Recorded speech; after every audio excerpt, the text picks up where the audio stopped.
Nous allons maintenant passer à la couture du patron. Comme pour le coussin en rouleau, vous allez rester sur une tension de 4 avec une aiguille de taille 80. Pour commencer, vous allez positionner votre tissu endroit contre endroit. Vous devez maintenir vos deux pièces de tissu ensemble.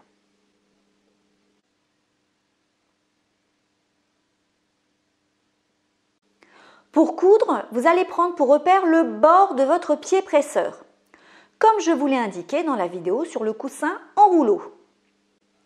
Cet espace entre les deux repères ne devra surtout pas être cousu, puisque cette ouverture va servir pour garnir le coussin.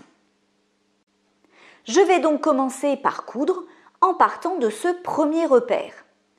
Je commence donc par faire une couture sécurisée. Il est important de sécuriser correctement les coutures au niveau de ces repères, car lorsque je vais garnir le coussin, celui-ci ne devra pas craquer à cet endroit et devra pouvoir résister à une certaine tension. Cet ouvrage ne présente pas de grandes difficultés, mais vous allez être constamment obligé de suivre une courbe. Vos deux mains vont donc devoir aider le tissu à bouger pour suivre cette courbe. Si jamais vous remarquez que vous avez tendance à partir un peu trop de travers, plantez alors votre aiguille dans le tissu, soulevez le pied presseur et tournez légèrement votre tissu pour l'aider à se remettre dans la bonne direction. N'oubliez pas d'abaisser le pied presseur avant de coudre. Donc je commence. Je plante mon aiguille au niveau de mon repère, tout en faisant bien attention de garder mes distances par rapport au bord du pied presseur. Le tissu ne doit pas dépasser le bord du pied presseur, mais bien rester contre. Vous pouvez vous aider du volant pour ne pas aller trop vite et donc risquer de coudre trop loin.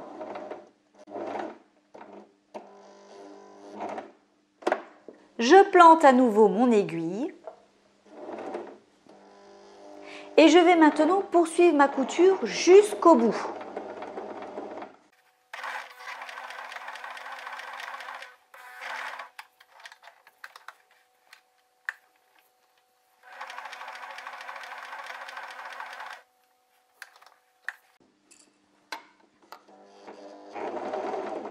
Je vais donc coudre jusqu'au repère, puis je vais sécuriser à nouveau ma couture.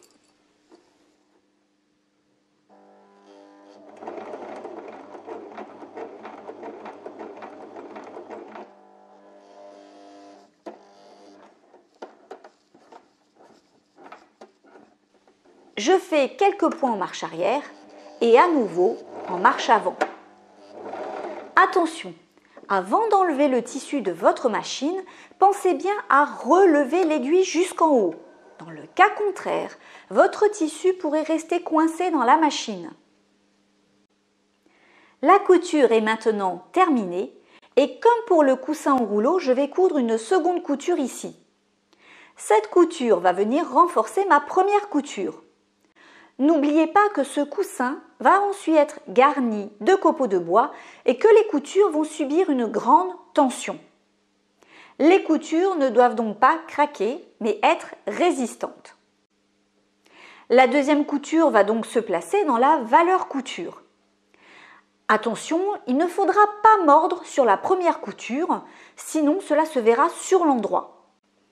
Portez votre attention sur la première ligne de couture et ne déviez pas sur votre gauche.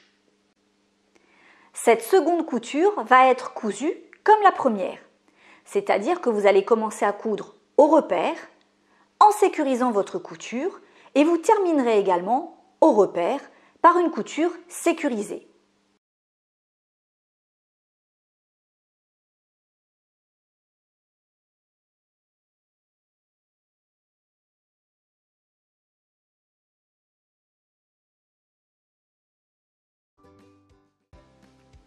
Les coutures sont maintenant terminées, nous allons retourner le tissu sur l'endroit.